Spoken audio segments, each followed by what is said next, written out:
नमस्कार विद्यार्थी मित्रांनो, लक्षदीप अकॅडमीमध्ये आपल्या सर्वांचे पुन्हा एकदा मनापासून स्वागत।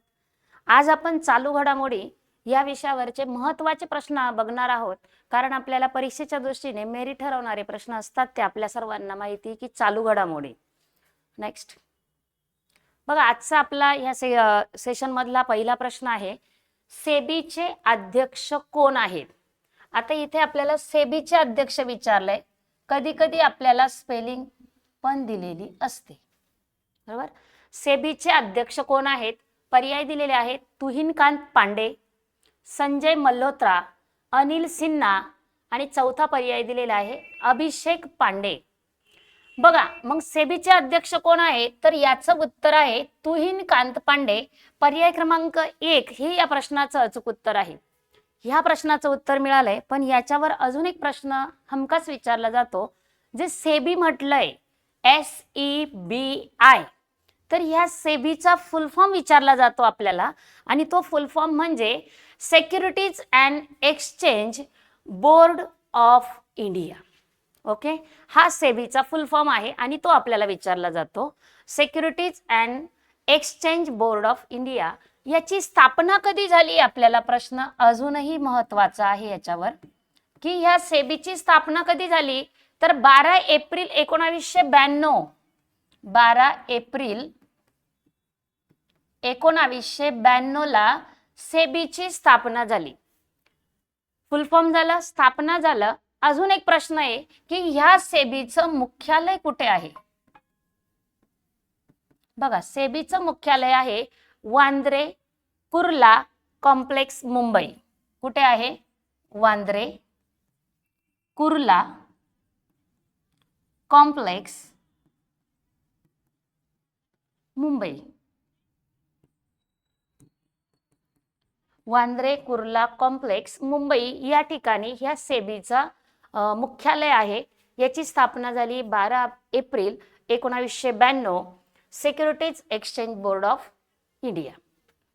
सेबीचे अध्यक्ष आहेत तुहिनकांत पांडे। बघा, आपल्याला इथं पर्यायामध्ये पुन्हा दुसरा ऑप्शन दिलेला आहे संजय मल्होत्रा। मग हे संजय मल्होत्रा कशाचे अध्यक्ष आहेत का, की प्रमुख आहेत, की त्यांना एखादे म्हणजे गव्हर्नर वगैरे आहेत? तर बघा, अगदी बरोबर आहे। आपल्याला जे संजय मल्होत्रा दिलेले आहेत ना, हे संजय मल्होत्रा RBI चे सध्याचे गव्हर्नर आहेत। RBI जे आहेत त्या RBI चे सध्याचे गव्हर्नर आहेत। सध्याचे गव्हर्नर कितवे? 26वे गव्हर्नर आहेत। कधी कधी आपल्याला ह्या RBI चा फुल फॉर्मही विचारला जातो, आणि तो म्हणजे reserve bank of India. RBI चे गव्हर्नर संजय मल्होत्रा, त्याचा फुल फॉर्म आहे रिझर्व्ह बँक ऑफ इंडिया। मग ह्या जे काही संजय मल्होत्रा आहे यांची नियुक्ती गव्हर्नर पदी कधी झाली आहे? तर 14 जानेवारी 2026, 14 जानेवारी 2026 पासून संजय मल्होत्रा हे 14 जानेवारी 2026 पासून संजय मल्होत्रा RBI चे नवीन 26वे गव्हर्नर म्हणून काम बघताय। बघा, पुन्हा अनिल सिन्हा आणि अभिषेक पांडे हे दोन नावं दिलेले आहेत, आणि हे दोन विषयी असं जर लक्षात ठेवायचं ठरलं तर हे दोघंही IAS अधिकारी आहेत। कोणत्या लेवलचे अधिकारी आहेत? IAS। नेक्स्ट, ICC 20 पुरुष विश्वकप स्पर्धा 2026 हे कितवे संस्करण आहे? क्रिकेट म्हटलं की आपल्या भारताचा आवडतीचा विषय, इथे महत्वाचा त्याच्यावरच आपल्याला प्रश्न विचारलेला आहे की ICC 20 पुरुष विश्वकप स्पर्धा 2026 करंट संस्करण कितवे, म्हणजे 8वे, 9वे, 10वे की 11वे? तर याचं संस्करण आहे 10वे। ICC 20 पुरुष विश्वकप स्पर्धा 2026 संस्करण कितवं आहे? तर ते 10वं आहे। मग याचा आयोजक कोण होतं, किंवा मग याचा कालावधी कोणता होता, याच्यामध्ये किती संघांनी सहभाग घेतला होता, हेही महत्वाचं आहे। मग या जे काही 10वं संस्करण होतं ना, या 10व्या संस्करणाचा कालावधी काय होता? तर 7 फेब्रुवारी ते 8 मार्च कालावधी आहे। काय कितवे संस्करण आहे याचं? होता नाही आहे, कालावधी काय आहे? कालावधी आहे 7 फेब्रुवारी ते 18 मार्च। 7 फेब्रुवारी ते 8 मार्च 2026 कालावधी बघा कितवे संस्करण आहे. ओके 10वे कालावधी सांगितला. याचे आयोजक कोण आहेत? याचे आयोजक आहेत भारत व श्रीलंका.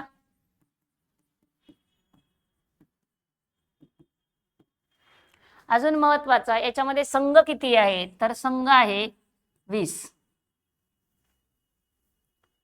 नेक्स्ट या प्रश्नाचं अचूक उत्तर होतं 10वे. नुकतेच महाराष्ट्राचे उपमुख्यमंत्री अजित पवार यांचे विमान अपघातात वयाच्या कितव्या वर्षी निधन झाले आहे? आपल्याला माहिती आहे आपले लाडके उपमुख्यमंत्री अजितदादा पवार यांचा 28 जानेवारी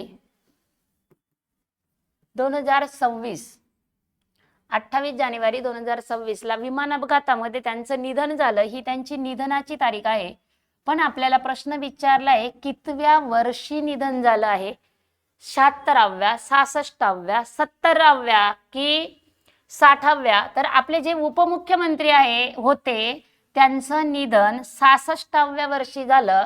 म्हणजे पर्याय क्रमांक 2 हे या प्रश्नाचं अचूक उत्तर आहे. पुन्हा त्यांच्यावरच अजून एक प्रश्न आहे. उपमुख्यमंत्री अजित पवार यांच्याकडे कोणत्या खात्याचे मंत्रीपद होते? बघा आपल्या सर्वांना माहिती अजितदादा पवार हे आपल्या महाराष्ट्राचे उपमुख्यमंत्री, पण त्यांच्याकडे कोणतं खातं होतं? कृषी विभाग, वित्त व नियोजन, राज्य उत्पादन शुल्क, क्रीडा विभाग आणि चौथा पर्याय दिलेला आहे यापैकी नाही.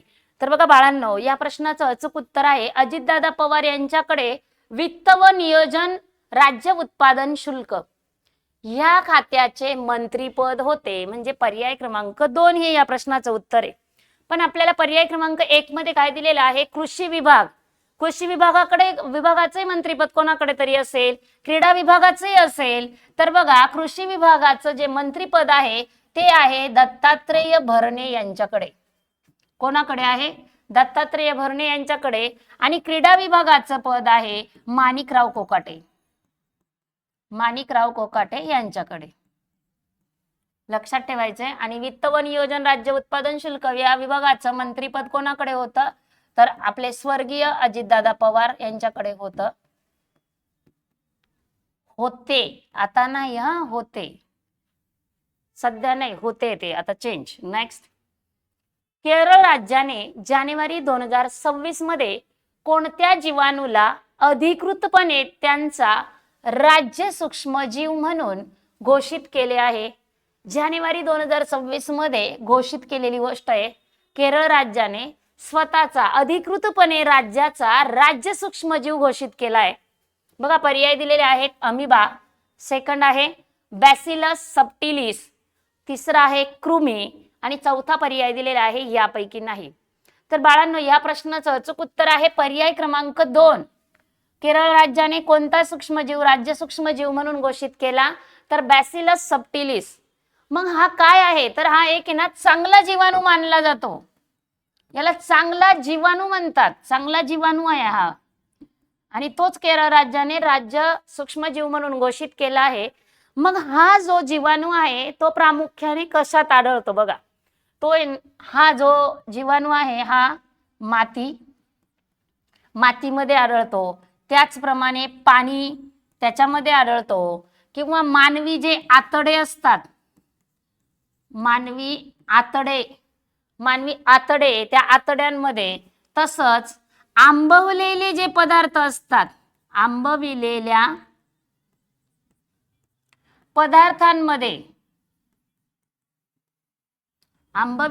पदार्थांमध्ये नैसर्गिकरित्या या जीवाणूची निर्मिती होत असते किंवा वाढ होत असते. बघा जो सूक्ष्मजीव केरळ राज्याने घोषित केलाय जानेवारी 2026 मध्ये बॅसिलस सबटिलिस हा चांगला जीवाणू मानला जातो. आणि तो माती, पाणी, मानवी आतडे आणि आंबवलेले जे पदार्थ असतात त्या पदार्थांमध्ये नैसर्गिकरित्या याची वाढ होत असते. आणि तो आहे आपला पर्याय क्रमांक 2 बॅसिलस सबटिलिस. बघा पुढचा प्रश्न आहे आपला 2026 मधील खेलो इंडिया युथ गेम्स कोणत्या राज्यात आयोजित केले जाणार आहेत? पर्याय दिलेले आहेत राजस्थान, मध्य प्रदेश, बिहार आणि उत्तर प्रदेश. तर या प्रश्नाचं अचूक उत्तर आहे पर्याय क्रमांक 3 बिहार. 2026 मधील खेलो इंडिया युथ गेम्स कोणत्या राज्यात आयोजित केले जाणार आहे? तर बिहार या राज्यामध्ये आयोजित केले जाणार आहे. मग बघा, आपल्याला ह्या प्रश्नाचं उत्तर मिळालंय, पण आपल्याला पर्यायामध्ये इतर राज्यांची नावं पण दिसत आहे. आपण प्रश्न आला तर त्या प्रश्नामध्ये ते कव्हर करतोच, राज्य आणि त्यांची राजधानी. बघा, राजस्थान आहे, मग राजस्थानची राजधानी काय आहे? तर जयपूर, ज्याला गुलाबी शहर म्हटलं जातं, पिंक सिटी म्हटलं जातं. मध्य प्रदेश आहे, मध्य प्रदेशची राजधानी आहे भोपाळ. बिहार पटना. त्याच्यानंतर मध्य प्रदेश झालं, बिहार झालं, उत्तर प्रदेश. मग उत्तर प्रदेशची राजधानी काय आहे? तर लखनौ. वारंवार येत आहे ना, स्किप करायचं नाही. जरी आले ना, आपण त्याला रिव्हिजन द्या. रिव्हिजन दिलं ना, आपल्या तेवढ्या लक्षात राहणार आहे. नाहीतर आपण करतो की आज वाचलंय, 4 दिवसानंतर, 10 दिवसानंतर, 15 दिवसानंतर बघायला जातो. आज 4 ओळी वाचल्या ना, तेव्हा आपल्याला 2च आठवतात. म्हणून काय करायचंय, जेव्हाही एखादा पॉइंट जर आला तर त्याच्याशी रिलेटेड आपण थोडंफार का होईना आपण त्याच्याविषयी संदर्भ लक्षात लगेच घेतला पाहिजे. राजस्थान जयपूर, मध्य प्रदेश भोपाळ, बिहार पटना आणि उत्तर प्रदेशची राजधानी आहे लखनौ. नेक्स्ट, पुरुष हॉकी इंडिया लीग 2026. पुरुष हॉकी म्हटलं, हॉकी इंडिया लीग 2026 चं विजेतेपद कोणी जिंकले? पर्याय दिलेले आहेत कलिंगा लान्सर्स, PV सिंधू, नेक्रुळा आणि चौथा पर्याय दिलेला आहे यापैकी नाही. बघा, याही प्रश्नाचं अचूक उत्तर आहे पर्याय क्रमांक 1 कलिंगा लान्सर्स यांनी पुरुष हॉकी इंडिया लीग 2026 चं विजेतेपद जिंकलं आहे. कलिंगा लान्सर्स.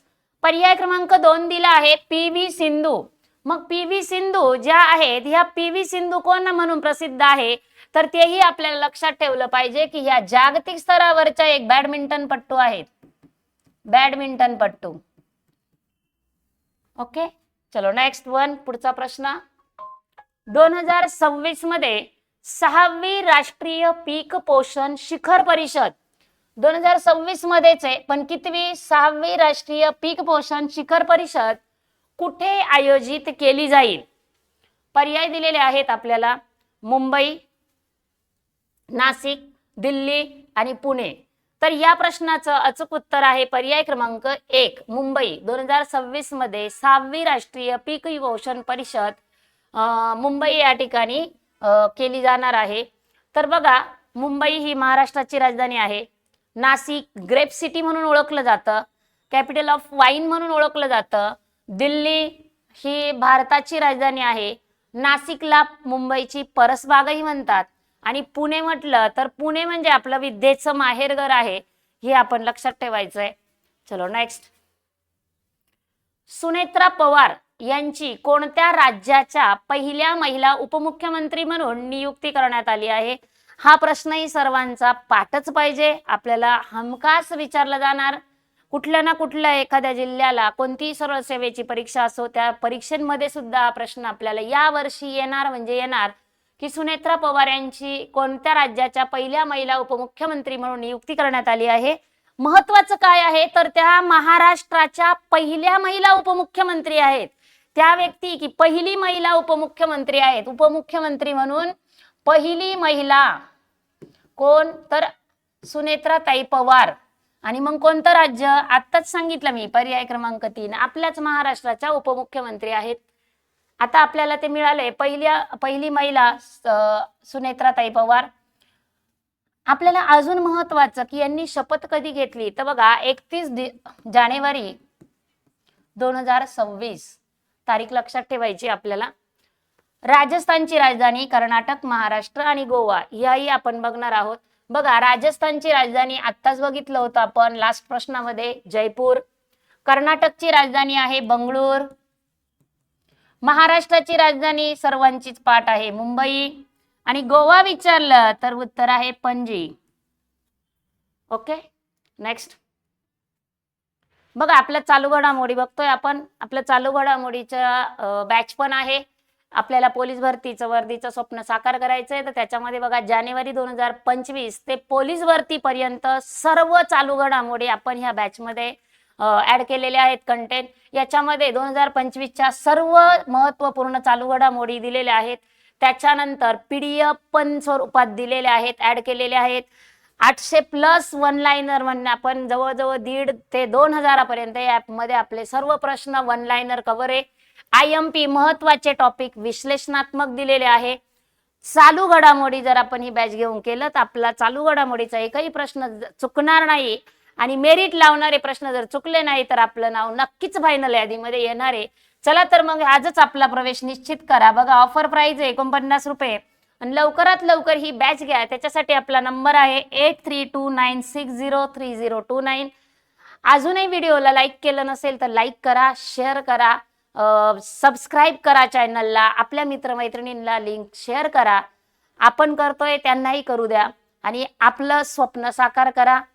नेक्स्ट बघा, अलीकडेच रामसर पाणथळ जागा म्हणून घोषित केलेले पाटणा पक्षी अभयारण्य कोणत्या राज्यात आहे? अतिशय महत्वाचा प्रश्न. स्टार करायचा, येणार म्हणजे येणार. रामसर स्थळ किती? पाणथळ जागा म्हणून जे रामसर स्थळ आहे पाणथळ जागा म्हणून घोषित केलं, बरोबर. तर त्याच्यामध्ये पाटणा पक्षी अभयारण्य हे कोणत्या राज्यात आहे असं विचारले. अलीकडेच ज्याचा समावेश आहे पाटणा पक्षी अभयारण्य आहे ना, याचा समावेश करण्यात आलाय रामसर स्थळामध्ये. तर ते कोणत्या राज्यात आहे? पर्याय दिलेले आहेत गुजरात, केरळ, उत्तर प्रदेश आणि चौथा पर्याय दिलेला आहे गोवा. तर बघा या प्रश्नाचं अचूक उत्तर आहे जे पाटणा पक्षी अभयारण्य आहे ना, हे उत्तर प्रदेश राज्यामध्ये आहे. म्हणजे आपलं उत्तर आहे पर्याय क्रमांक 3. कोणत्या राज्यामध्ये आहे? उत्तर प्रदेश. अजून याच्यावर प्रश्न विचारला जाऊ शकतो की भारतातील एकूण रामसर स्थळ किती सध्या? तर किती झालाय आकडा? 98. कारण आत्ताच 2 फेब्रुवारी रोजी किती म्हणजे 2 फेब्रुवारीला याचा समावेश करण्यात आलेला आहे. 2 फेब्रुवारीला उत्तर प्रदेश पाटणा पक्षी अभयारण्याचा समावेश करण्यात आला. 2 फेब्रुवारीला समावेश करण्यात आला. लक्षात ठेवायचे, आपल्याला तारीख विचारली जाऊ शकते. अजून एक महत्वाचा प्रश्न, एकूण रामसर स्थळ भारतातले आपण म्हटलंय, पण याच्यामध्ये आपल्याला प्रश्न अजून महत्वाचा आहे की सर्वाधिक रामसर स्थळ कोणत्या राज्यातील आहे? सर्वाधिक रामसर स्थळे कोणत्या राज्यातले आहे? तर त्याचं उत्तर आहे तामिळनाडू.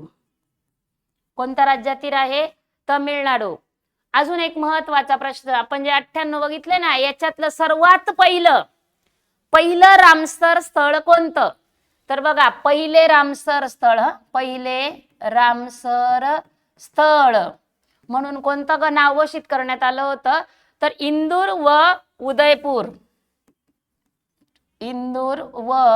उदयपूर या 2 ठिकाणांचं नाव घोषित करण्यात आलेलं होतं. लक्षात ठेवायचंय, आपल्याला परीक्षेच्या दृष्टीने महत्वाचे आहे. रामसर स्थळांमध्ये जे पाटणा पक्षी अभयारण्य घोषित करण्यात आलं हे कोणत्या राज्यात आहे? तर त्याचं उत्तर उत्तर प्रदेश. एकूण किती आहे? 98. जे पाटणा पक्षी अभयारण्य घोषित केलं ते कधी? तर 2 फेब्रुवारी. सर्वाधिक रामसर कोणत्या राज्यातील आहे? तामिळनाडू. रामसर स्थळांमध्ये सर्वात पहिलं रामसर स्थळ म्हणून कोणत्या ठिकाणाची घोषणा होती? तर इंदूर व उदयपूर. चलो नेक्स्ट, हे महत्वाचे प्रश्न लक्षात ठेवायचे. मग त्याच्यामध्येच पुन्हा राज्यांची नावं आली आहे. गुजरात राज्याची राजधानी आहे गांधीनगर. केरळची राजधानी आहे तिरुवनंतपुरम.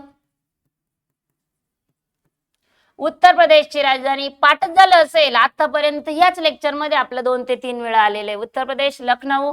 गोवा आत्ताच बघितलेलं होतं आपण पणजी. वारंवार रिपिटेशन करा, काही फरक पडत नाही. जेवढंही आपण जेव्हा बोलतो ना, बोलत असताना आपलं आहे ना कॉन्सन्ट्रेशन कुठेतरी असतं, बोलायचं म्हणून बोलत नाही आपण. गुजरात गांधीनगर, केरळ तिरुवनंतपुरम, उत्तर प्रदेश लखनौ, गोवा पणजी. नेक्स्ट, 2026च्या ऑस्ट्रेलियन ओपन मध्ये पुरुष एकेरीचे विजेतेपद कोणी जिंकले? 2026च्या ज्या ऑस्ट्रेलियन ओपन स्पर्धा झाल्या त्याच्यामध्ये पुरुष एकेरीचं विजेतेपद कोणी जिंकलं? पर्याय दिलेले आहेत कार्लोस अल्कराज, सचिन तेंडुलकर, विजय केळकर आणि यापैकी नाही. या प्रश्नाचं अचूक उत्तर आहे पर्याय क्रमांक 1. कार्लोस अल्कराज यांनी 2026चा ऑस्ट्रेलियन ओपन मध्ये पुरुष एकेरीचं विजेतेपद जिंकलंय? प्रश्नाचं उत्तर मिळालंय. दुसरा ऑप्शन दिलेला आहे सचिन तेंडुलकर. आपल्याला माहिती आहे सचिन तेंडुलकर एक आपला प्रसिद्ध क्रिकेटपटू. नेक्स्ट त्याच्यानंतर बघा विजय केळकर, हे महत्वाचं नाव आपल्याला लक्षात ठेवायचंय कारण त्यांच्यावरही प्रश्न विचारला जाणार. कारण जे महत्वाचे पुरस्कार झाले तर त्याच्यामध्ये विजय केळकर यांनाही एक पुरस्कार मिळाला आहे. हे विजय केळकर म्हणजे एक प्रसिद्ध अर्थतज्ञ आहेत, बरोबर. कोण आहेत ते? एक प्रसिद्ध अर्थतज्ञ. पण त्यांना 2025चा एक महत्वाचा पुरस्कार मिळाला आहे. तो पुरस्कार कोणता? तर बघा 2025चा पुण्यभूषण जो पुरस्कार आहे, पुण्यभूषण पुरस्कार त्यांना मिळाला. पुण्यभूषण पुरस्कार 2025 कोणाला मिळाला? विजय केळकर. दोन्ही पॉइंट आपल्याला लक्षात ठेवायचे. प्रसिद्ध अर्थतज्ञ आणि पुण्यभूषण पुरस्कार हा विजय केळकर यांना मिळाला आहे 2025चा. चला आपला पुढचा प्रश्न आहे बघा आता. कोणत्या राज्य सरकारने 24 तासात 5555 महिला आणि विद्यार्थ्यांना ई सायकल वाटून गिनीज ऑफ वर्ल्ड रेकॉर्ड मध्ये नाव कोरले? पर्याय दिलेले आहेत महाराष्ट्र, गुजरात, आसाम आणि आंध्र प्रदेश. तर या प्रश्नाचं अचूक उत्तर आहे पर्याय क्रमांक 4. आंध्र प्रदेश राज्याने 24 तासात 5555 महिला आणि विद्यार्थ्यांना ई सायकल वाटून Guinness book of world record मध्ये नाव कोरलं. उत्तर आहे पर्याय क्रमांक 4 आंध्र प्रदेश. पुन्हा 4 राज्यांची नावं आली बघा. 1-2 नावं सेम येतात ते, पण एखादं असं राज्य आहे की ते नवीन राज्य येतंय तर आपलं तिथे ते पाठांतर होतंय, म्हणजे मागची पण रिव्हिजन होते आणि पुढचं पण एक ऍड होतंय. बघा आता हे 2 राज्यांची नावं मागच्या एका प्रश्नामध्ये झाली, पुन्हा 2 नवीन आली आहे. महाराष्ट्र माहिती आहे आपल्याला, मुंबई, गुजरात गांधीनगर, आसाम दिसपूर, हे पण पाठ आहे आसाम दिसपूर. पण आता नवीन काय आलंय? आंध्र प्रदेश. मग आंध्र प्रदेशची राजधानी काय? अमरावती. वारंवार जे येतात ना आपले होऊन जातात. त्याचबरोबर आपल्याला पुढचं पण लर्न करायचंय. या प्रश्नाचं उत्तर होतं आंध्र प्रदेश आणि या आंध्र प्रदेशची राजधानी आहे अमरावती. महाराष्ट्र मुंबई, गुजरात गांधीनगर, आसाम दिसपूर. नेक्स्ट केंद्रीय अर्थमंत्री निर्मला सीतारामन. प्रश्नाचं उत्तर मिळालं. केंद्रीय अर्थमंत्री कोण आहे? निर्मला सीतारामन. आधीच एक प्रश्न क्लिअर झाला. केंद्रीय अर्थमंत्री निर्मला सीतारामन यांनी सलग कितव्यांदा अर्थसंकल्प सादर केला? आपल्याला माहिती आहे आपला अर्थसंकल्प कोणी सादर केला? निर्मला सीतारामन यांनी सादर केला, बरोबर. तर हा कितव्यांदा त्यांनी अर्थसंकल्प सादर केला? 4थ्यांदा, 5व्यांदा, यापैकी नाही की 9व्यांदा? तर या प्रश्नाचं अचूक उत्तर आहे पर्याय क्रमांक 4. त्यांनी सलग 9 वेळा अर्थसंकल्प जाहीर केला. पर्याय क्रमांक 4 हे या प्रश्नाचं उत्तर आहे. प्रश्न असाही विचारला जातो की केंद्रीय अर्थमंत्री कोण आहेत? तर उत्तर काय आहे? निर्मला सीतारामन. सलग 9 वेळा. नेक्स्ट देशाचा केंद्रीय अर्थसंकल्प 2026-27 संसदेत कधी सादर करण्यात आला? पर्याय दिलेले आहेत बघा. 1 जानेवारी 2026, 31 जानेवारी 2026, 1 फेब्रुवारी 2026 आणि 4था पर्याय दिलेला आहे यापैकी नाही. देशाचा केंद्रीय अर्थसंकल्प जो 2026-27 आहे, जो आपण अगोदरच्या प्रश्नात बघितला बघा. केंद्रीय अर्थमंत्री कोण आहे? निर्मला सीतारामन. ओके. तर केंद्रीय अर्थमंत्र्यांनी अर्थसंकल्प कधी जाहीर केला? तर त्याचं उत्तर आहे पर्याय क्रमांक 3.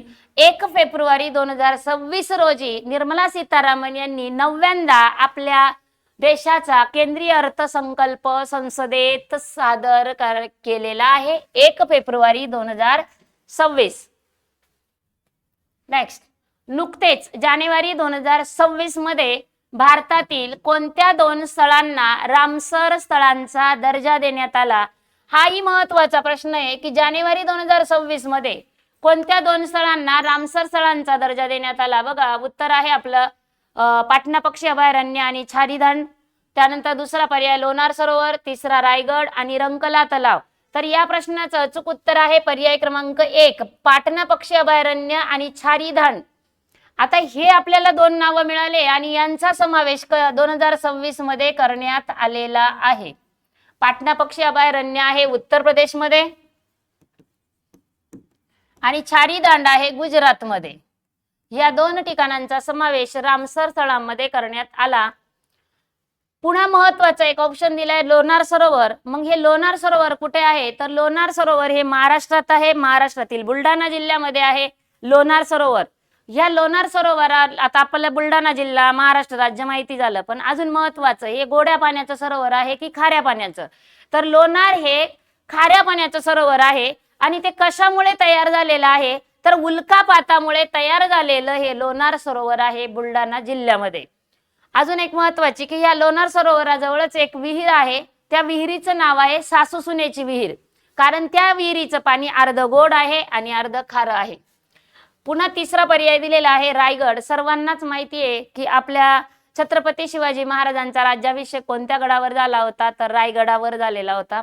नेक्स्ट साल विचारला आपल्याला राज्याभिषेकाचं तर सांगता आलं पाहिजे. 6 जून 1674 रोजी छत्रपती शिवरायांचा राज्याभिषेक झाला होता.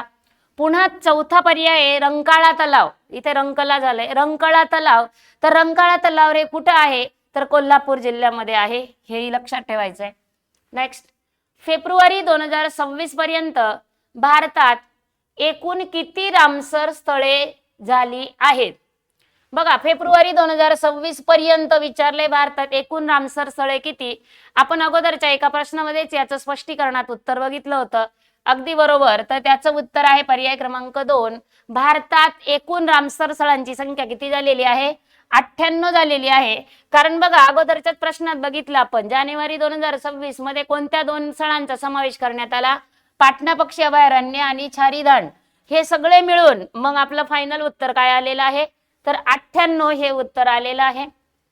नेक्स्ट ऑस्ट्रेलियन ओपन 2026च्या महिला एकेरीचे विजेतेपद कोणी जिंकले. ऑस्ट्रेलियन ओपन 2026 पण विचारले महिला. आपण पुरुष एकेरीचं पण विजेतेपद बघितलं, आता महिला एकेरीचं विजेतेपद कोणी जिंकलंय.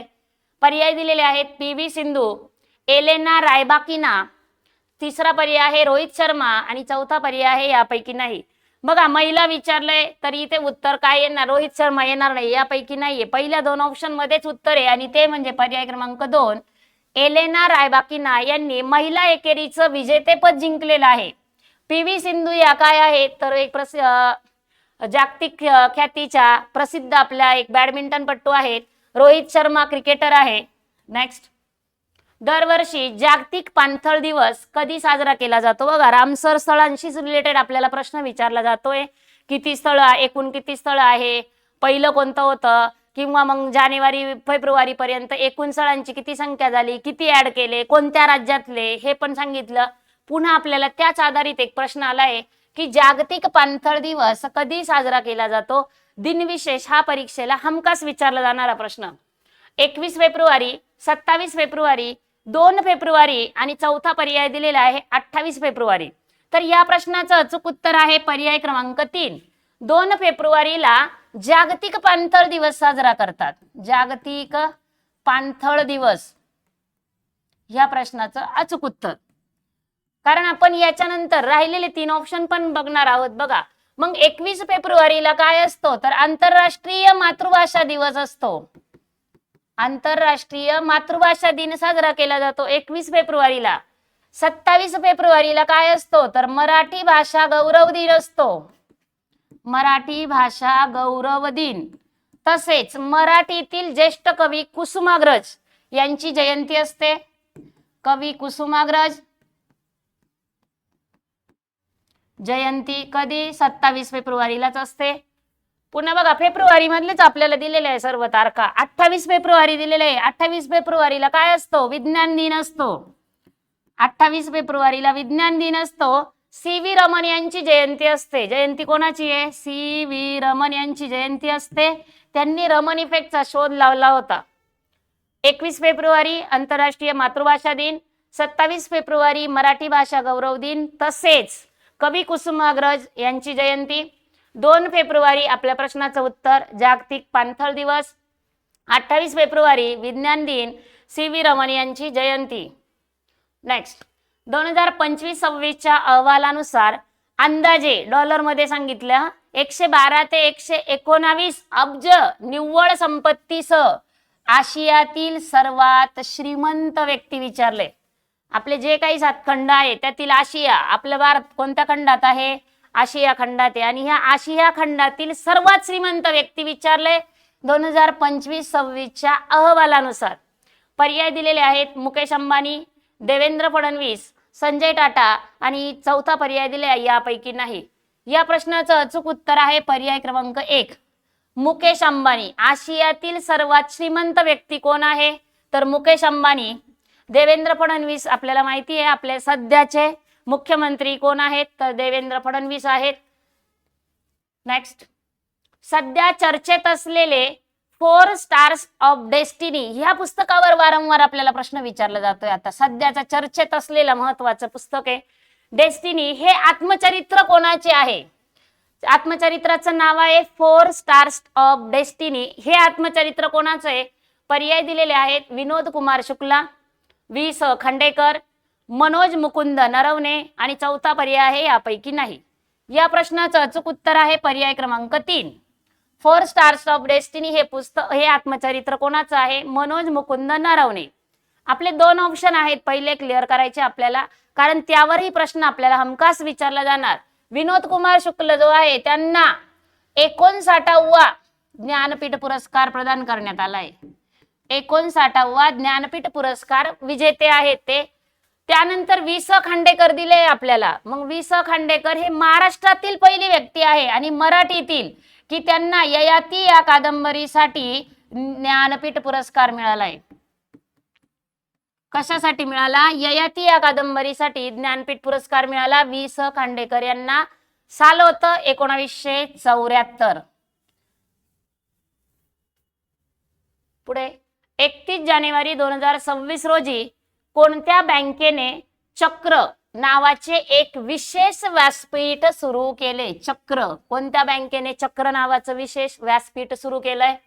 पर्याय दिलेले आहेत HDFC, reserve bank of India, state bank of India आणि चौथा पर्याय दिलेला आहे यापैकी नाही. तर बघा, या प्रश्नाचं अचूक उत्तर आहे पर्याय क्रमांक 3, स्टेट बँक ऑफ इंडिया. म्हणजे SBI जे आहे त्या SBI ने 31 जानेवारी 2026 रोजी काय चालू केलंय? चक्र नावाचं काय चालू केलं? व्यासपीठ. चक्र नावाचे एक विशेष व्यासपीठ सुरू केले आहे. आता महत्वाचा प्रश्न येतो की या SBI ची स्थापना कधी झाली? आपल्याला प्रश्न विचारला जातो. आता SBI चा फुल फॉर्म आहे स्टेट बँक ऑफ इंडिया. मग ह्या SBI ची स्थापना झाली 1 जुलै 1955. 1 जुलै 1955. मग याचं मुख्यालय कुठे आहे? बघा, मुख्यालय SBI चे मुख्यालय पण आपल्याला लक्षात ठेवायचंय आणि ते मुख्यालय आहे मुंबई या ठिकाणी. SBI state bank of India, चक्र हे व्यासपीठ सुरू केलं.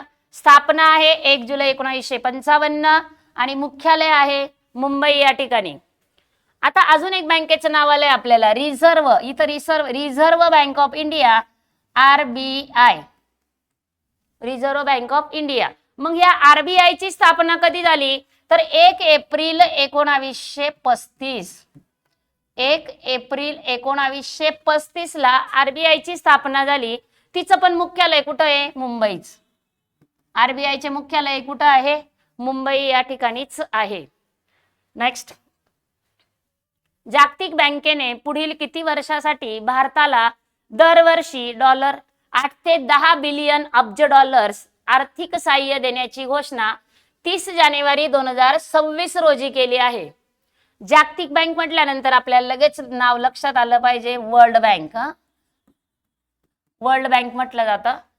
15 वर्ष, 2 वर्ष, 5 वर्ष आणि 10 वर्ष. या प्रश्नाचं अचूक उत्तर आहे 5 वर्ष. जागतिक बँकेने पुढील किती वर्षासाठी? तर 5 वर्षासाठी भारताला दरवर्षी 8 ते 10 बिलियन अब्ज डॉलर्स आर्थिक सहाय्य देण्याची घोषणा केली 30 जानेवारी 2026 ला. मग याचा महत्वाचा प्रश्न की वर्ल्ड बँकची स्थापना झाली कधी? तर वर्ल्ड बँकची स्थापना झाली जुलै 1944. वर्ल्ड बँकेची स्थापना जुलै 1944 मध्ये झाली. नेक्स्ट, 2 ते 25 फेब्रुवारी 2026 दरम्यान भारतीय तिन्ही संरक्षण दलांसाठी तिसरा फ्युचर वॉरफेअर कोर्स कोठे आयोजित केला जात आहे? ऑप्शन दिले आपल्याला मुंबई, नवी दिल्ली, नागपूर आणि चौथा पर्याय दिलेला आहे दमन. तर बघा या प्रश्नाचं अचूक उत्तर आहे पर्याय क्रमांक 2 नवी दिल्ली. 2 ते 25 फेब्रुवारी 2026 दरम्यान भारतीय तिन्ही संरक्षण दलांसाठी जो कोर्स कोणता आहे फ्युचर वॉरफेअर कोर्स कोठे आयोजित केला आहे? नवी दिल्ली. आपल्याला माहिती आहे भारताची राजधानी नवी दिल्ली, महाराष्ट्राची राजधानी मुंबई, नागपूरला ऑरेंज सिटी म्हटलं जातं. नागपूरला कोणती सिटी म्हणून ओळखलं जातं? Orange city. पुन्हा मग अजून म्हटलं आपलं हिवाळी अधिवेशन कुठे भरतं? तर नागपूरलाच भरतं. ह्याही गोष्टी आपण लक्षात ठेवणं गरजेचं आहे. नेक्स्ट बघा पुढचा प्रश्न आहे दरवर्षी आपल्याला जेही प्रश्न येतात ते महत्वाचे लक्षात ठेवायचे, नुसतंच वाचून सोडून द्यायचे नाही. त्या अनुषंगाने आलेले इतर पॉइंट आपण बघणं गरजेचं असतं. दरवर्षी भारतीय तटरक्षक दलाचा स्थापना दिवस कधी साजरा केला जातो? जसा पोलीस दल म्हणजेच रेजिंग डे कधी असतो असंही विचारलं जातं आपल्याला, तर 2 जानेवारीला असतो बरोबर. पण इथे बघा दरवर्षी भारतीय तटरक्षक दलाचा स्थापना दिवस विचारलेला आपल्याला. पर्याय दिलेले आहेत 1 फेब्रुवारी, 20 मार्च, 1 मे आणि चौथा पर्याय दिलेला आहे 3 ऑक्टोबर. ह्या चारही तारीख आहे ना या महत्वाच्या आहे. याच्यावर प्रश्न आपल्याला हमखास विचारला जातो कारण दिनविशेष टॉपिक म्हणजे आपल्या चालू घडामोडी किंवा एखादी कोणती प्रश्नपत्रिका असो, दिनविशेष झालं किंवा राज्य त्यांच्या राजधान्या झालं किंवा देश किंवा देशाची एखादी राजधानी झालं, ठरलेला पॅटर्न आहे की त्यांच्याशिवाय पेपर हा कंप्लीट होतच नाही. तर जे काही आहे या प्रश्नाचं बघा भारतीय तटरक्षक दलाचा स्थापना दिवस 1 फेब्रुवारीला साजरा केला जातो. मग आता आपला दुसरा पर्याय आहे 20 मार्च. 20 मार्चला कोणता दिन साजरा केला जातो? तर 20 मार्चला चिमणी दिन साजरा केला जातो. परीक्षेला विचारला जातो चिमणी दिन. नेक्स्ट त्याच्यानंतर 1 मेला काय असतो? महाराष्ट्र दिन. 1 मे 1960 ला महाराष्ट्राची स्थापना झाली. त्याचबरोबर आंतरराष्ट्रीय कामगार दिन असतो. त्याचबरोबर गुजरात दिनही कधी असतो? तर 1 मेलाच असतो. मराठी राजभाषा दिन कधी असतो? 1 मेलाच असतो. आणि मराठी भाषा गौरव दिन 27 फेब्रुवारीला असतो. चौथी तारीख महत्वाची आहे 3 ऑक्टोबर. या 2025 पासूनच साजरा केला जातोय 3 ऑक्टोबरला मराठी अभिजात भाषा दिन.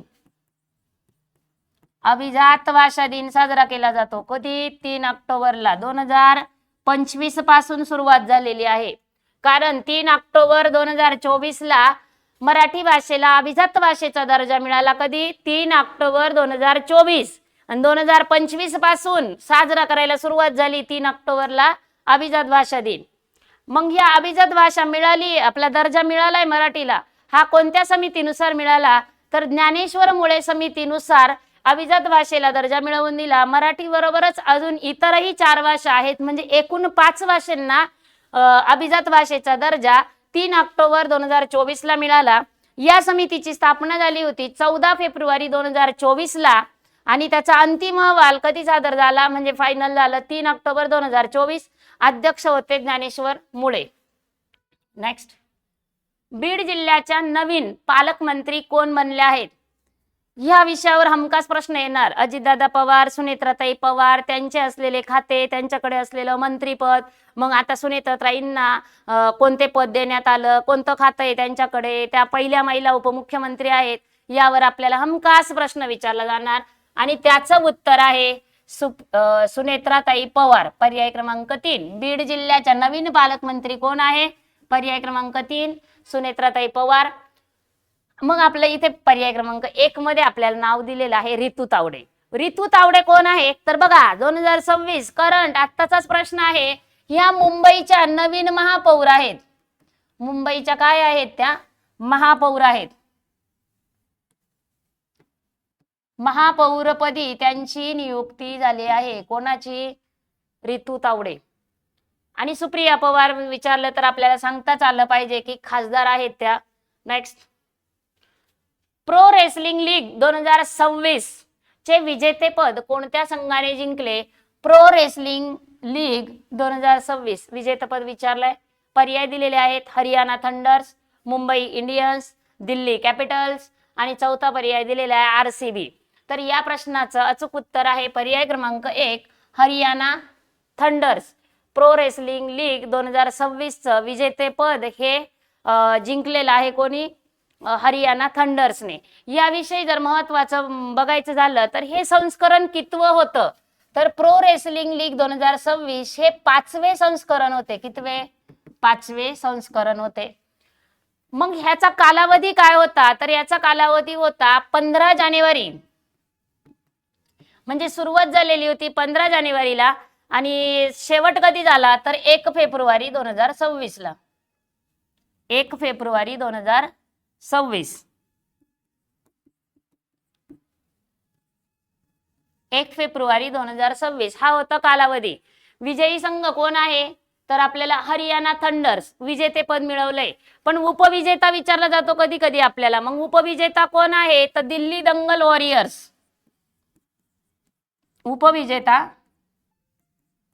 दिल्ली दंगल वॉरियर्स. दिल्ली दंगल वॉरियर्स हा उपविजेता आहे.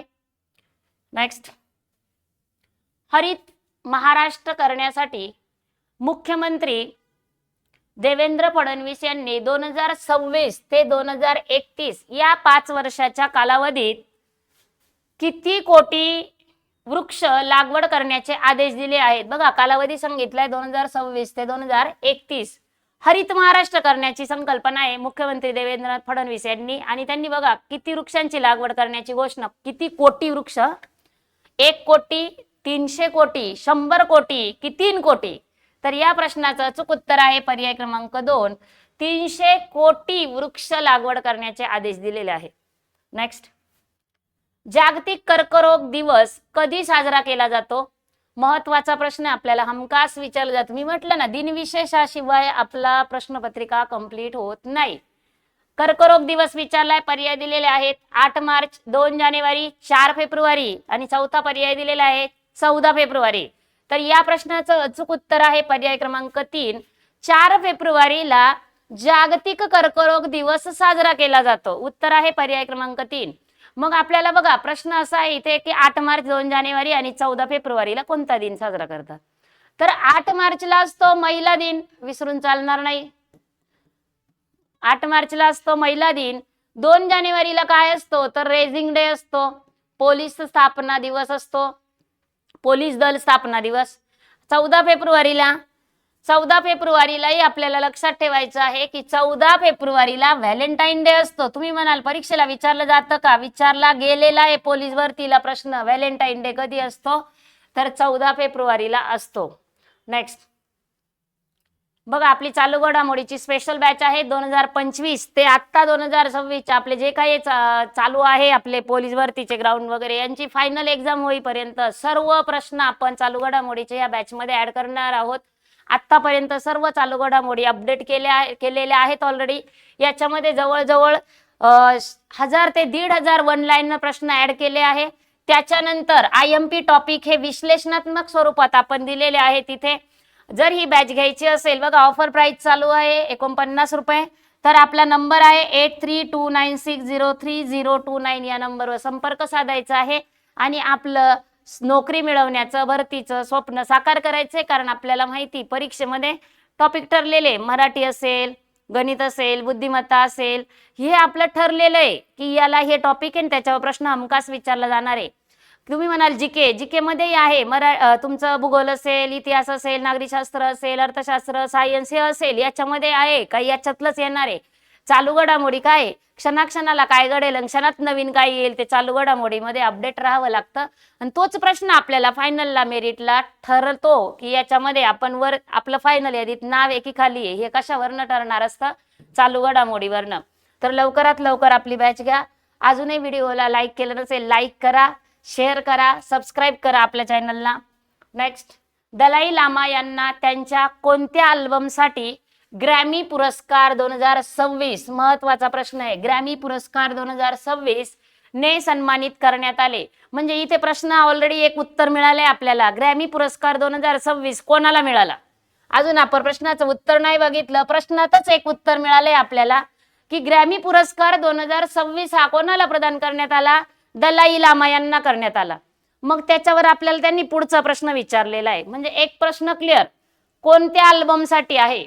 पर्याय दिलेले आहेत द रिफ्लेक्शन, मेडिटेशन, होलीनेस आणि चौथा पर्याय दिलेला आहे meditations the reflections of his holiness the Dalai Lama. आणि हेच या प्रश्नाचं अचूक उत्तर आहे. बघा दलाई लामा आपल्याला लक्षात ठेवायचंय, नाव आलेलं आहे त्यांच्या त्या अल्बम मध्ये. दलाई लामा यांना ग्रॅमी पुरस्कार 2026 कोणत्या अल्बमसाठी? Meditation the reflection of his holiness the Dalai Lama. पर्याय क्रमांक 4. Next one. 2026च्या केंद्रीय अर्थसंकल्पाची मुख्य संकल्पना थीम काय आहे? पर्याय दिलेले आहेत आधुनिक पायाभूत सुविधा, विकसित भारत 2026, सर्वसमावेशक विकास आणि आधुनिक पायाभूत सुविधा. तिसरा पर्याय सर्वांगीण विकास. चौथा पर्याय दिलेला आहे विकसित भारत. तर या प्रश्नाचं अचूक उत्तर आहे पर्याय क्रमांक 2, विकसित भारत 2026.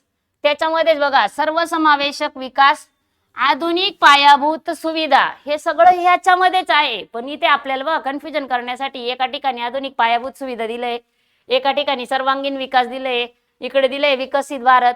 बऱ्याच जणांना विकसित भारतच बरोबर वाटतं कारण तो वारंवार आपल्या कानावर पडणारा शब्द आहे.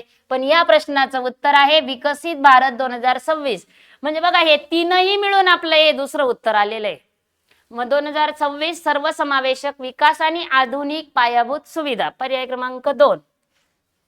बघा पुढील प्रश्न आहे अर्थसंकल्प 2026. या व्हिडिओमध्ये सेशनमध्ये आपण म्हणजे स्वतःहून बरेच जे महत्वाचे टॉपिक आहे कोणते अर्थसंकल्पावरचे हे प्रश्न आपण याच्यामध्ये कव्हर केले. बऱ्याच वेळा आपल्याला अर्थसंकल्पावर प्रश्न विचारला जाणार कारण आत्ताच अर्थसंकल्प आपला निर्मला सीतारामन यांनी जाहीर केलाय आणि त्याच्यामध्ये मग कोणत्या घटकाला किती वेटेज आहे किंवा काय काय कोणता उद्देश आहे काय हे सगळं आपण ह्या प्रश्नांच्या मार्फत बघणार आहोत.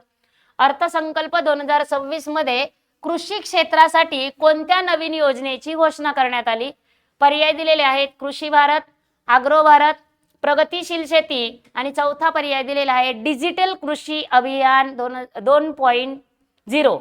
तर हेच या प्रश्नाचं उत्तर आहे डिजिटल कृषी अभियान 2.0 ही घोषणा करण्यात आलेली आहे. ही योजना नवीन योजना घोषित करण्यात आलेली आहे.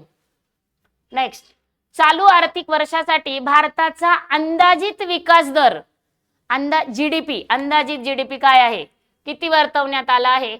बघा पर्याय दिलेले आहे 7.2% ते 7.5% दरम्यान, 2.3% ते 3%, 5% ते 5.5% आणि चौथा पर्याय दिलाय फक्त 5%.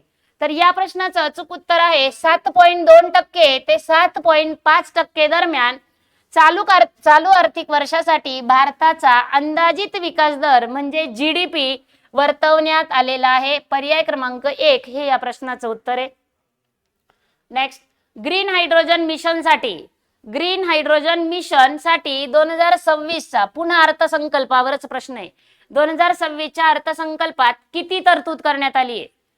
पर्याय बघा 5,000 कोटी, 25,000 कोटी, 1,000 कोटी आणि चौथा पर्याय दिलाय 500 कोटी. या प्रश्नाचं अचूक उत्तर आहे पर्याय क्रमांक 2 25,000 कोटी. कशासाठी? ग्रीन हायड्रोजन मिशन साठी 2026 च्या अर्थसंकल्पात तरतूद करण्यात आलेली आहे. नेक्स्ट. पीएम आवास योजना अंतर्गत 2026 पर्यंत पीएम आवास योजना हे आहे तर किती 2026 पर्यंत किती नवीन घरं बांधण्याचं उद्दिष्ट ठेवलं आहे? पर्याय दिलेले आहेत 3 कोटी अतिरिक्त घरे, 1.5 कोटी अतिरिक्त घरे, 1 कोटी अतिरिक्त घरे आणि चौथा पर्याय दिलेला आहे 2 कोटी अतिरिक्त घरे. पीएम आवास योजनेअंतर्गत 2026 पर्यंत आणि त्याचं उत्तर आहे 3 कोटी अतिरिक्त घरे बांधण्याचे उद्दिष्ट ठेवले आहे. कोणाच्या अंतर्गत? PM Awas Yojana. Next one. संरक्षण क्षेत्रासाठी एकूण अर्थसंकल्पाचा किती टक्के वाटा देण्यात आला आहे? संरक्षण जे आहे आपलं संरक्षण क्षेत्र त्याच्यासाठी किती टक्के वाटा देण्यात आला आहे अर्थसंकल्पाच्या? पर्याय दिलेले आहेत साधारण 15 ते 20%, साधारण 13 ते 14%, साधारण 20% ते 25% आणि चौथा पर्याय दिलेला आहे साधारण 5 ते 10%. तर या प्रश्नाचं अचूक उत्तर आहे 13% ते 14%. कोणाला दिलेला आहे? संरक्षण क्षेत्रासाठी 13 ते 14% वाटा देण्यात आलेला आहे. पर्याय क्रमांक 2. बघा पुढचा महत्वाचा प्रश्न आलाय पुन्हा. ग्रामीण भागातील तरुणांसाठी रोजगाराच्या संधी निर्माण करण्यासाठी कोणती योजना सुरू केली? आपल्याला योजनेचं नाव विचारलंय. ग्रामीण कौशल्य उन्नती कार्यक्रम, कौशल्य योजना, ग्रामीण रोजगार योजना आणि यापैकी नाही. बऱ्याच वेळा जर हा प्रश्न वाचण्यात आलेला नसेल तर ग्रामीण भागातील तरुणांसाठी ना आणि रोजगाराच्या संधी मुलं लगेच अंदाज लावतात ग्रामीण रोजगार योजना, पण नाही. तर कोणती योजना सुरू केली आहे? ग्रामीण कौशल्य उन्नती कार्यक्रम. जरी ते रोजगाराच्या संधी आहे पण आपल्याला त्या योजनेचं नाव परफेक्ट माहिती पाहिजे आणि ते म्हणजे आहे पर्याय क्रमांक 1. नेक्स्ट, शिक्षण क्षेत्रासाठी सर्वाधिक निधी कोणत्या अभियानाला देण्यात आला आहे? बघा शिक्षण हे महत्वाचं आहे. आपण म्हणतो आपल्या मूलभूत गरजा अन्न वस्त्र निवारा, पण त्याबरोबर महत्वाची मूलभूत गरज आहे ती म्हणजे कोण? शिक्षण. आणि मग ह्या शिक्षण क्षेत्रासाठी सर्वाधिक निधी कोणत्या अभियानाला देण्यात आला आहे? बघा अभियान शिक्षण क्षेत्रामध्ये पण बरेच अभियान आहे, तर त्याच्यापैकी कोणत्या अभियानाला? पर्याय दिलेले आहेत बाल शिक्षण अभियान, समग्र शिक्षा अभियान, चला शिकूया अभियान आणि चौथा पर्याय दिलेला आहे यापैकी नाही. या प्रश्नाचं अचूक उत्तर आहे पर्याय क्रमांक 2. समग्र शिक्षा अभियानाला शिक्षण क्षेत्रासाठी सर्वाधिक निधी देण्यात आलेला आहे. सर्वात जास्त निधी कोणत्या समग्र शिक्षा अभियानाला देण्यात आलेला आहे? 2026च्या अर्थसंकल्पात राजकोषीय तूट विचारले आपल्याला. किती टक्क्यापर्यंत मर्यादित ठेवण्याचे लक्ष आहे? 3.6%, 4.5%, 5.3% आणि चौथा पर्याय दिला आहे 6.1%. तर ते उद्दिष्ट आहे आपलं 4.5% इतकं उद्दिष्ट ठेवण्यात आलेलं आहे.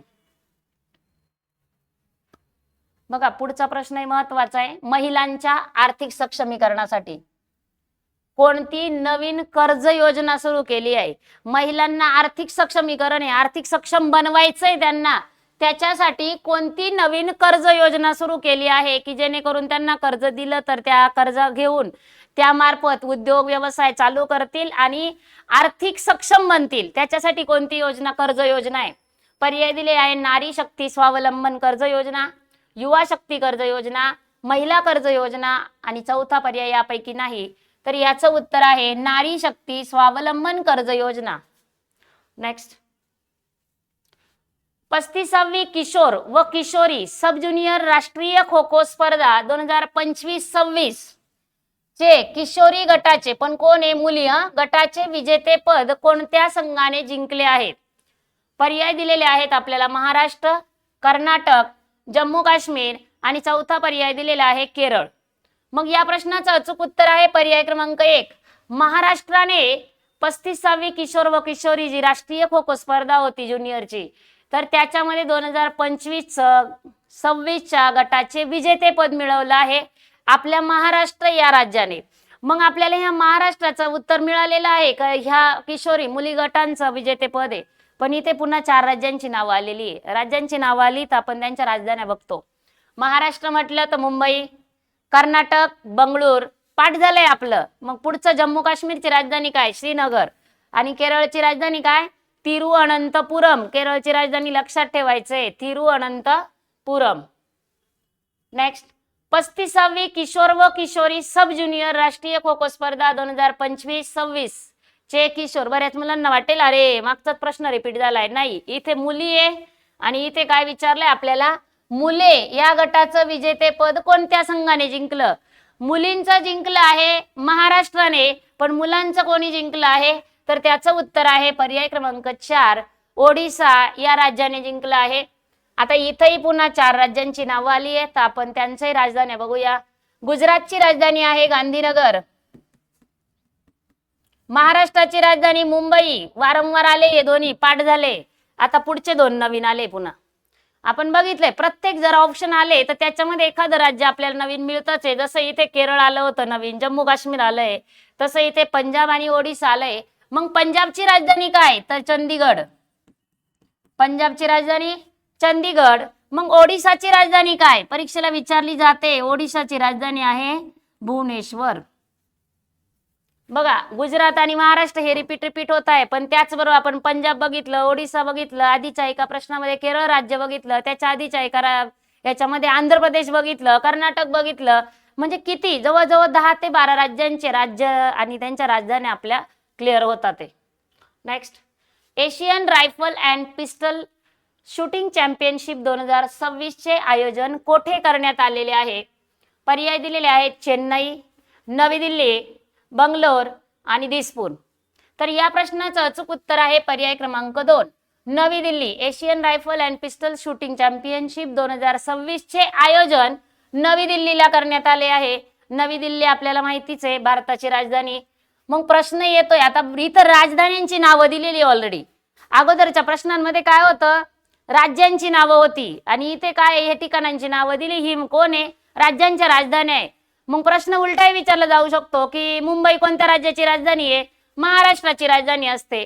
तसं इथं विचारलंय, मग चेन्नई कोणत्या राज्याची राजधानी आहे? बघा, चेन्नई कोणत्या राज्याची राजधानी आहे? तामिळनाडू. तामिळनाडूची राजधानी चेन्नई. बंगलोर कोणत्या राज्याची राजधानी आहे? कर्नाटक. काही व्यक्तींना काय होतं माहिती का, सरळ पाठ करण्याची सवय असते. महाराष्ट्राची राजधानी मुंबई आहे, पण मुंबई कोणत्या राज्याची म्हटलं की तिथं कन्फ्युजन होतं. तसं इथे तमिळनाडूची राजधानी चेन्नई, पण आपल्याला अगोदर चेन्नई दिलंय, मग ती कोणत्या राज्याची आहे? तमिळनाडू. दिसपूर कोणत्या राज्याची राजधानी आहे? तर आसाम. दिसपूर कोणत्या राज्याची राजधानी आहे? आसाम. नेक्स्ट, 2026 चा प्रतिष्ठित गान तपस्विनी मोगूबाई कुर्डीकर पुरस्कार.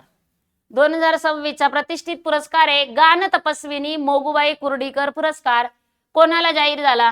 पर्याय दिलेले आहेत आशा भोसले, सौंदर्या तळवलकर, पद्मा तळवलकर आणि चौथा पर्याय दिलेला आहे यापैकी नाही. तर बघा, 2026 चा गान तपस्विनी मोगूबाई कुर्डीकर पुरस्कार पद्मा तळवलकर या गायिकांना प्रदान करण्यात आलेला आहे. नेक्स्ट, विंग्स इंडिया 2026 मध्ये वर्षातील सर्वोत्तम विमानतळ एअरपोर्ट ऑफ द इयर हा पुरस्कार कोणत्या विमानतळाला मिळाला आहे? पर्याय दिलेले आहेत दिल्ली आंतरराष्ट्रीय विमानतळ, दिबा पाटील आंतरराष्ट्रीय विमानतळ, चौथा पर्याय आहे जगद्गुरू संत तुकाराम महाराज आंतरराष्ट्रीय विमानतळ आणि चौथा पर्याय आहे यापैकी नाही.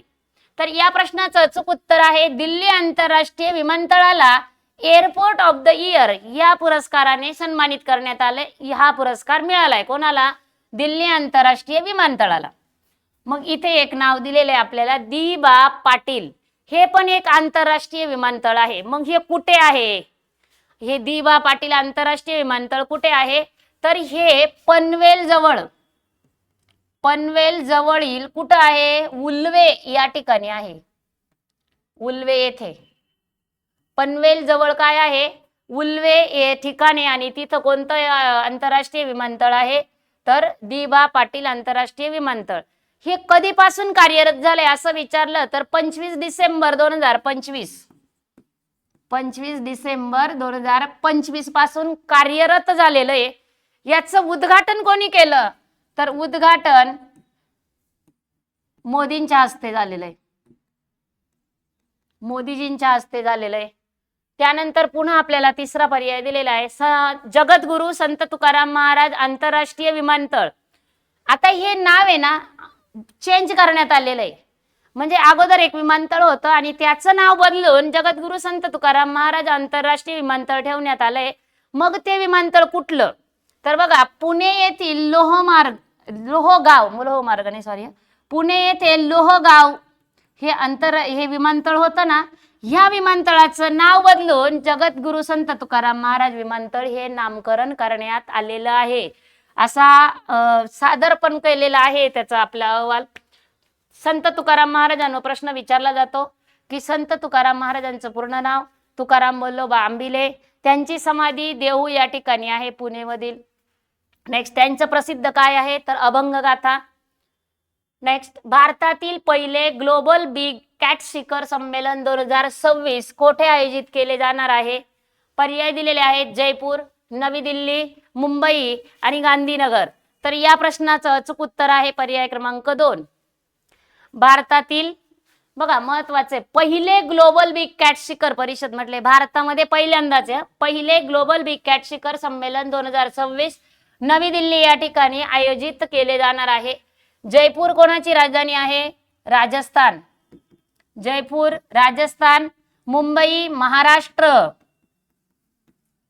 आणि गांधीनगर कोणत्या राज्याची राजधानी आहे? तर गुजरात राज्याची राजधानी आहे. आणि नवी दिल्ली म्हटलं तर भारत देशाची राजधानी. ओके, नेक्स्ट पुढचा प्रश्न आहे आपला, अंडर 19 क्रिकेट विश्वचषक 2026 चे विजेतेपद कोणत्या देशाने जिंकले? अंडर 19 क्रिकेट विश्वचषक 2026 चं विजेतेपद कोणी जिंकलं? पर्याय दिलेले आहेत भारत, इंग्लंड, दक्षिण आफ्रिका आणि चौथा पर्याय दिलेला आहे झिम्बाब्वे. तर या प्रश्नाचं अचूक उत्तर आहे पर्याय क्रमांक 1. भारताने ह्या विजेतेपद पटकावले. कोणतं? अंडर 19 क्रिकेट विश्वचषक 2026. मग याच्यावर प्रश्न येतो, भारत काय आहे? विजेता. मग उपविजेता कोण आहे? तर उपविजेता आहे इंग्लंड. भारत विजेता आहे, मग उपविजेता कोण? इंग्लंड आहे. बघा अजून याच्याविषयी असं महत्वाची गोष्ट लक्षात ठेवायची आहे का हा अंडर 19 क्रिकेट विश्वचषक 2026 भारताने जिंकलाय, पण हा कितव्यांदा जिंकला?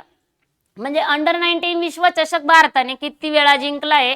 तर 6व्यांदा. अंडर 19 हा आहे ना, हा 6व्यांदा भारताने विश्वचषक जिंकलाय. कितव्यांदा? 6व्यांदा. हा आकडा आपल्याला लक्षात ठेवायचा आहे. मग ह्या सामन्यामध्ये अंडर 19 क्रिकेट विश्वचषक 2026 जो आहे ना, याच्यामध्ये सामनावीर प्रश्न विचारले जातात आपल्याला. सामनावीर म्हणून कोणाला घोषित करण्यात आले? सामनावीर कोण ठरलं? तर वैभव सूर्यवंशी. वैभव सूर्यवंशी यांना सामनावीर घोषित करण्यात आलं. का? तर धावा किती केल्या होत्या? 175 धावा आहे. रन 175. नेक्स्ट त्याच्यानंतर अजून महत्वाचा प्रश्न की जो अंडर 19 क्रिकेट विश्वचषक 2026 चा संघ होता, तर आपल्या भारतीय संघाचा कर्णधार कोण होता? विचारला जातो आपल्याला प्रश्न. तर त्याचं उत्तर आहे आयुष म्हात्रे. सामनावीर वैभव सूर्यवंशी, कर्णधार आयुष म्हात्रे. आणि ह्याच स्पर्धेविषयी अजून जर महत्वाचं म्हटलं, ही स्पर्धा 2026 ची, ह्या स्पर्धेमध्ये भारत एकही सामना हरला नाही. महत्वाची गोष्ट, अंडर 19 क्रिकेट विश्वचषक 2026 जे झाल्या स्पर्धा, तर ह्या पूर्ण स्पर्धेमध्ये भारत एकदाही सामना हरलेला नाही. न हारता फायनल विश्वचषक घेऊन return. Next, under 19 world cup स्पर्धेच्या फायनल मध्ये शतक करणारा तसेच सर्वाधिक धावा करणारा सर्वात युवा फलंदाज कोण ठरला आहे? आता मागचा प्रश्न ज्याने अभ्यासला त्याला या प्रश्नामध्ये लगेच उत्तर येणार. तर या प्रश्नामध्ये बघा इथे अजूनही जर लक्षात नसेल तर बघून घ्या. आणि ह्या माहितीवरनं ह्या प्रश्नाचं उत्तर मिळतंय. रोहित शर्मा, वैभव सूर्यवंशी, हार्दिक की विराट कोहली? तर या प्रश्नाचं अचूक उत्तर आहे वैभव सूर्यवंशी. नेक्स्ट, भारताने 6 फेब्रुवारी 2026 रोजी कोणत्या ठिकाणावरून एकात्मिक अग्नि 3 या इंटरमिडिएट रेंज बॅलिस्टिक क्षेपणास्त्राची यशस्वी चाचणी केली? पर्याय दिलेले आहेत चांदीपूर ओडिशा, नागपूर तमिळनाडू आणि चौथा पर्याय दिलेला आहे पोखरण राजस्थान. तर या प्रश्नाचं अचूक उत्तर आहे चांदीपूर ओडिशा. या यशस्वी चाचणी घेतली आहे. कुठे? चांदीपूर ओडिशा या ठिकाणाहून अग्नि 3. नागपूर दिले, आत्ताच बघितलेलं होतं आपण अगोदरच्या प्रश्नामध्ये. हिवाळी अधिवेशन भरतं, ऑरेंज सिटी म्हणून ओळखलं जातं. त्यानंतर तमिळनाडू, तमिळनाडूची राजधानी काय आहे विचारलं जातं, पाठ करायचंय चेन्नई. पोखरण राजस्थान, राजस्थानची राजधानी आहे Jaipur, pink city. Next, global teacher prize 2026 अतिशय महत्वाचा प्रश्न. 2026 ने कोणाला सन्मानित करण्यात आले? पर्याय दिलेले आहेत बानू मुश्ताक, रुबल नागी, प्रतिभाताई पाटील आणि चौथा पर्याय दिलेला आहे यापैकी नाही. तर या प्रश्नाचं अचूक उत्तर आहे पर्याय क्रमांक 2, रुबल नागी यांना ग्लोबल टीचर प्राइज 2026 ने सन्मानित करण्यात आलेला आहे. मग रुबल नागी यांनी कोणत्या क्षेत्रात काम केलंय की त्यांना हा पुरस्कार देण्यात आला आहे. तर बघा, ह्या रुबल नागी यांनी मुंबईतील जे झोपडपट्ट्या आहेत ना, झोपडपट्ट्या, ह्या झोपडपट्ट्यांमध्ये कला आणि सामाजिक कार्य केलं. या कुठे काय काम केलं? कला आणि सामाजिक कार्य जे केलं त्यांनी, त्या कार्याबद्दल त्यांना 2026चा ग्लोबल टीचर प्राइज पुरस्काराने सन्मानित करण्यात आलं रुबल नागी यांना. त्यानंतर बघा, बुकर पुरस्कार जो आहे बानू मुश्ताक यांना देण्यात आला. प्रतिभाताई पाटील ज्या आहे त्या भारताच्या पहिल्या महिला राष्ट्रपती प्रतिभाताई पाटील. कोणत्या राज्याच्या आहे? तर महाराष्ट्राच्या आहे. नेक्स्ट, जागतिक सी फूड काँग्रेस 2026 चे आयोजन भारतात प्रथमच कोठे करण्यात आले? जागतिक सी फूड काँग्रेस 2026 चं आयोजन भारतात प्रथमच म्हटलंय. चेन्नई, नाशिक, कोकण आणि मुंबई. या प्रश्नाचं अचूक उत्तर आहे पर्याय क्रमांक 1, चेन्नई. या ठिकाणी जागतिक सी फूड काँग्रेस 2026 चं भारतात प्रथमच आयोजन करण्यात आलं. चेन्नई हे उत्तर आहे. चेन्नई ही कोणत्या राज्याची राजधानी आहे? तर तामिळनाडू या राज्याची राजधानी आहे. बघा, नाशिक ग्रेप सिटी म्हणून ओळखलं जातं. त्यानंतर मुंबई आपल्या महाराष्ट्राची राजधानी. बघा, आज आपण महत्त्वाचे चालू घडामोडी विषयाचे लेक्चर मध्ये प्रश्न बघितले. अशाच नवीन प्रश्नांसह आपण पुन्हा भेटू. अजूनही व्हिडिओला लाईक केलं नसेल, लाईक करा, चॅनलला सबस्क्राईब करा, कमेंट करा. अशाच नवीन प्रश्नांसह भेटू. तोपर्यंत धन्यवाद.